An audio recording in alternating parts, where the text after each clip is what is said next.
Okay, show me.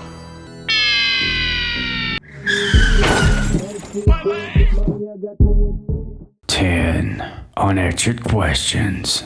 Talking about Christine, man. Shitter. Number 1. What is the true extent to Christine's power? And Hey, Cunningham! You ain't mad, are you? number 2. Does Christine have supernatural abilities outside of herself? First things first, we will not be comparing the book to the film. Christine happens to be my favorite book of all time, but John Carpenter's version is a very different story. In a literal sense, it doesn't make sense to look for answers in the book when the story is drastically changed for the film adaptation. This film has been out for decades and there's still a lot of mystery behind Christine. Like, what's the driving force behind her? Get it? Driving force? Anyway, Christine was evil as soon as she rolled off the assembly line. This is before LeBay came across her in September of 1957. My asshole brother brought her back in September '57. That's when you got your new model year in September. We don't have an exact timeline for when the opening scene takes place beyond Detroit 1957, but I can only assume it's the same month Roland buys her brand new, considering Christine only had 6 miles on the odometer when LeBay got her. Brand new she was. When he got her, she had 6 miles on the odometer. I'm okay with Christine being an entity we don't fully understand, but that brings me to my real question. How much supernatural ability does Christine actually have? When you look at some of the victims mentioned in LeBay's past, not the current victims, like Moochie, Buddy, Richie, Don, Darnell, or the unnamed mechanic at the beginning, we'll get into those later. But the earlier victims, this is where things get interesting. We have Rita, LeBay's wife. Only time I ever interfered with it was when Rita killed herself. Who's Rita? His wife. His 5-year-old daughter, He had a 5-year-old daughter choked to death in her. and even LeBay himself. My brother died because he wanted to. He ran a rubber hose from the exhaust pipe. I've always wondered how much of that was self-deletion, versus Christine, making it happen. We know Christine has the ability to self-repair to an extreme degree. She can rematerialize broken glass, make a hood pop out of nowhere. She didn't have a hood in the previous scene. Repair her paint. I really like this shade of red, Arnie. Damn if I can see the fill. I mean, this is some crazy shit. But the biggest mystery in this entire film to me is how did Christine open Darnell's garage door that night of November 23rd? There's a few things to note about this scene. Yes, Darnell does pick up the controller, but he never actually uses it. If he had, he wouldn't be standing there completely confused when the door opens, staring at the controller like he doesn't understand what just happened. We know Arnie wasn't in Christine at this time because Darnell calls somebody and confirms it. Hello, Henry. Cunningham got there? Is the order okay? He was driving my caddy, wasn't he? Take it easy. Plus, Arnie being inside Christine at this time wouldn't make any sense, because Arnie would have been Freddy Kruegered inside with all that fire and extreme hot temperatures. When Darnell looks inside Christine, we also don't see a controller inside, or at least what we can make out. We know Arnie has his own controller by this scene right here. And Arnie doesn't show up until the morning after, when the police have already arrived on the scene, pending their investigation. So there's only 2 possibilities here, since we know that Darnell didn't open the door and Arnie didn't open the door. Number 1, Arnie's controller was inside Christine. The fuck?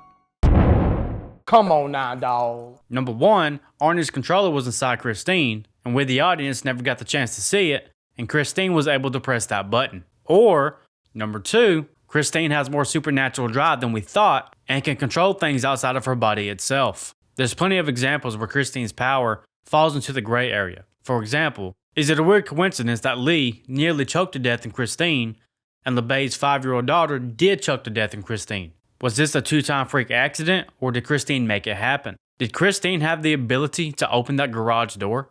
And if not, how did it open?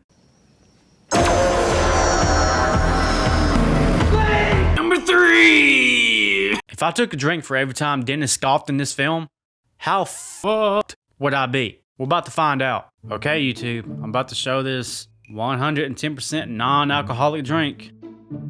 It's just fruit punch. Let's begin. Yep. Uh-oh. That was like 10 seconds. Well, this year or what? Yeah. Go get her, Bemis. Oh boy, this was a mistake.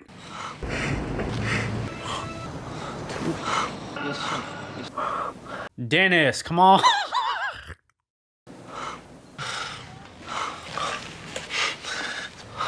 At this point, it's just like, bro, just do something else. You know what I'm saying? Huh. I heard you was total. Oh, come on, Dennis. God.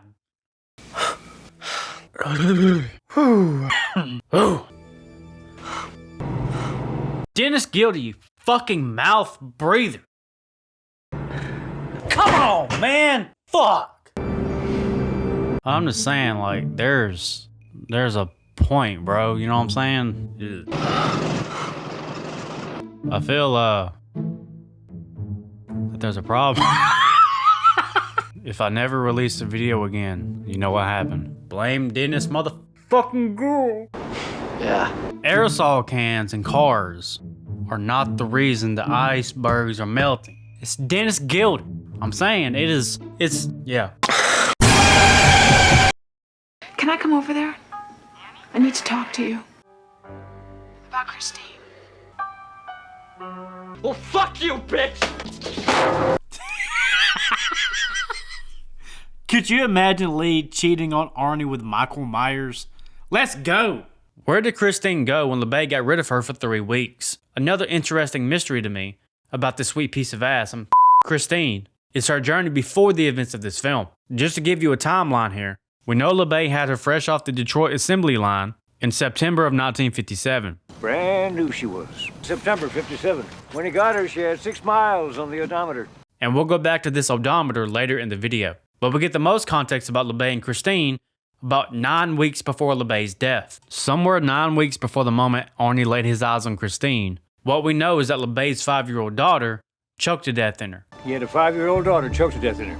His wife Rita offed herself and Christine as well. His wife. She died the same way he did. And then somewhere along the line, LeBay's brother George made him get rid of Christine. Then I made him get rid of it. For decency, you know? But the car came back 3 weeks later. Of course, the car came back 3 weeks later. What do you mean, came back? So within that span of roughly 21 days, where was Christine? Where did she go? What happened to her? Was she sold to somebody else? That would technically mean that this car is stolen by the time Arnie bought it off George. And that's highly unlikely considering George still has the pink slip. I'll get the pink slip. So did they send it to the scrapyard to get demolished? I'm thinking this is most likely the case because when we see Christine for the first time in the film, she looks like she's been sitting there for decades. It was love that drove her ability to regenerate. So when LeBay died in her, I think that set the floor for Christine to finally start showing her age and just give up. That and whatever experience Christine had in that junkyard. It would be the most logical way to explain that rapid deterioration, is that she escaped at the right time, was beat up, and came home to LeBay for the final visit, and they both said their goodbyes. And then along came Arnie, who refueled her passion and fury. Let's motivate. That hurt big time. How did Arnie drive around with that infamous tag? Small one here, but this one has always bugged me. This is a 1958 Plymouth that rolled off the assembly line in 1957, but it has a 1956 CQB241 tag that Arnie buys in 1978. Well, I'm going over to Arnie's tonight for New Year's, and Dennis, I wouldn't. Death to the shitters of the world in 1979. At first, I thought through the entire film, this tag was never seen updated, but I was wrong. On my second rewatch and some further digging, I did find some examples with the updated tag versus what Arnie says. I'm surprised they even let you register it. Told them if they didn't, I'd drop out of school. And what Arnie's mother says. When we signed the registration papers at town hall. Now, I don't live in Cali, not even fucking close, but I do know that by law, even way back in 1979, you have to have a matching tag on both front and back of the vehicle. You can see this example with other vehicles in the film as well. It's common practice to require yearly registration tabs. Every car on the road has to display current validation stickers, so cops could spot expired tags instantly just by driving past you. But even if we ignore the whole front and back tag situation, that still doesn't change the odd fact that Arnie is driving a 1958 Plymouth with a 1956 tag. Where in the devil's nutsack did this tag come from? We know it was already on Christine. That day Arnie and Dennis looked at it. Arnie goes on to purchase it from LeBay, but LeBay had died in it 6 weeks prior to that. So this should have been street legal, right? But how? Even classic cars are not exempt from this law. You can always register an older vehicle, sure, but it still needs an active registration tied to the VIN and updated tags. There is no permanent plate that you can place on a vehicle like this, to where you can just keep the old tag on there forever. It doesn't work that way. So Arnie is driving Christine around, which Christine is now officially an antique. Do you realize she's 20 years old? Officially an antique. But he has a plate that doesn't belong to that car in the first place, and is now driving around with an updated 1979 sticker on the back and the old 1956 plate on the front. Problems. That plate literally cannot belong to this vehicle. It doesn't matter what state you're in, they're not going to let you swap vehicle tags and just be okay with it. The DMV ties the plate to the vehicle record. So even if Arnie claimed this was the original tag, they would be like, the numbers don't line up, the VIN wouldn't line up, the year doesn't line up. None of this makes any sense. So as you can see, there was no way this car, Christine, is street legal.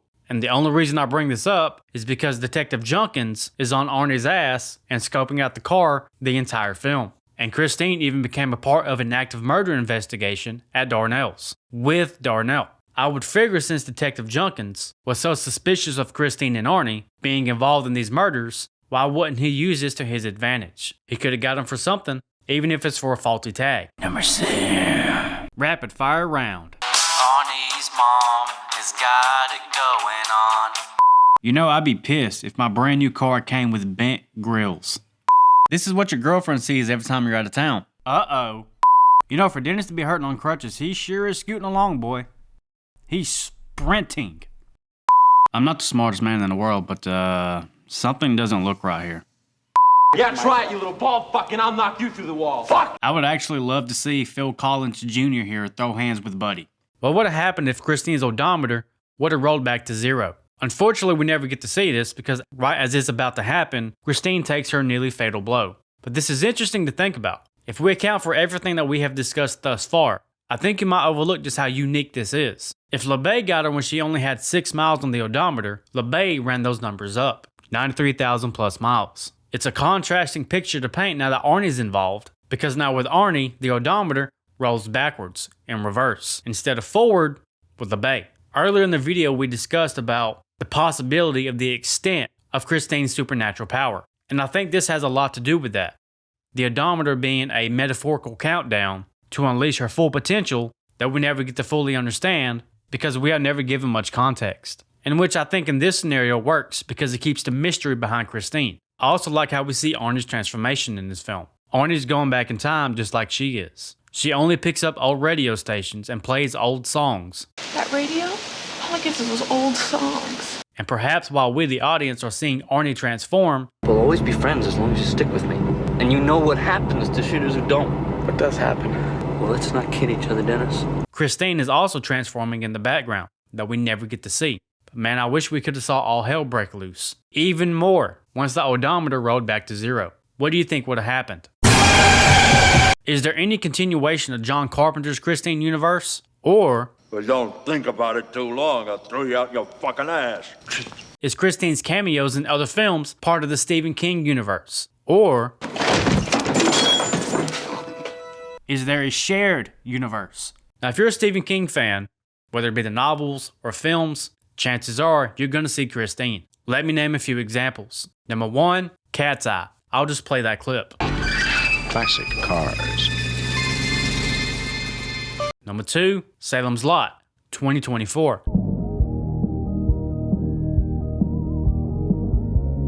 Number 3, Quantum Leap.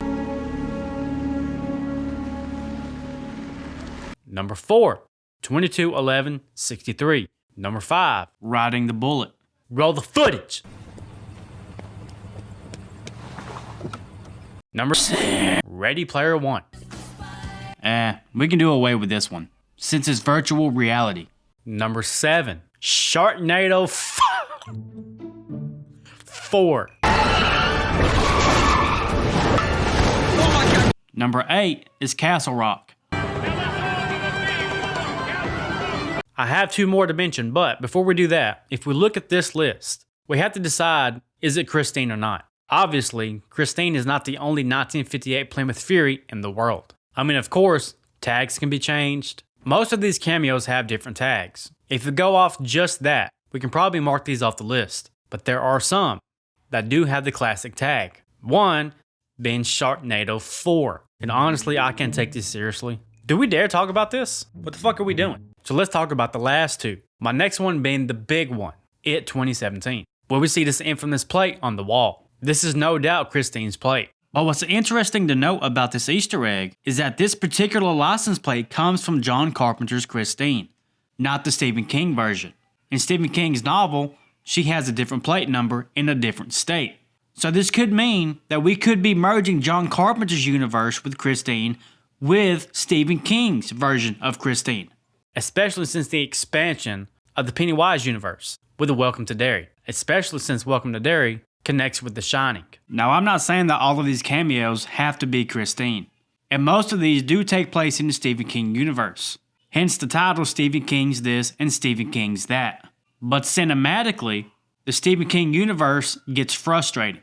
For instance, the classic movie The Shining with Jack Nicholson is not canon to this universe, because Stephen King made his own.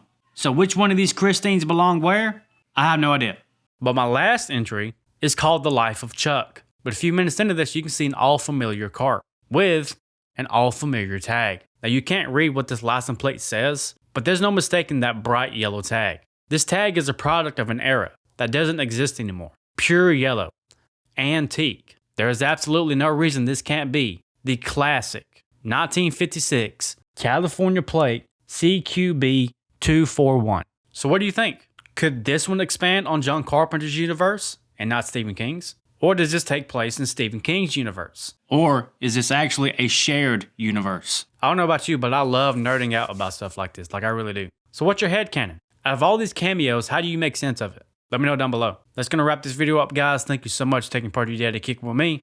You know I appreciate it. I'll see you next week in the next video. That being said, if you have any theory about any film whatsoever, drop it in the Discord. The Discord is free. It's just a hangout spot. You can come tell me about your day, how good it was, how bad it was. We talk about music, films, comics, video games, life. We just shoot the breeze and talk some shit. It's a good time. I also have YouTube membership where you get early access to all my videos. You get priority replied comments, custom emojis, loyalty badges, and sometimes I do giveaways. The list goes on, but it's very beneficial for you and me. Plus, you'll be supporting me in this channel. So with that being said, I'll see you next week. I love you all. Adios.